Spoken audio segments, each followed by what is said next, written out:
Hello everyone. Today in this lecture we will discuss about the importance of technical analysis.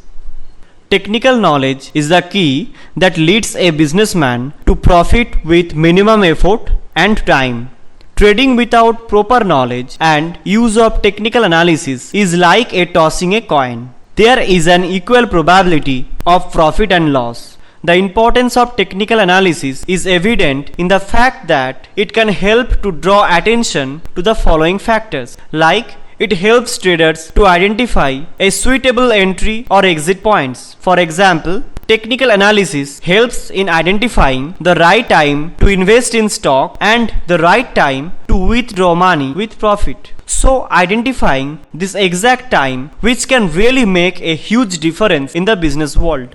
With the help of technical analysis, the trading levels and the volume of trade also becomes much easier to analyze in our day-to-day life. So the another importance of technical analysis is that it helps the trader to understand the market conditions in a very simple way with the help of basic charts and patterns. Technical analysis makes it very easy and time saving for a trader, like price fluctuation, support and resistance level on a live market. Thus, the proper technical analysis is one of the most important aspects of a trader or investor's life.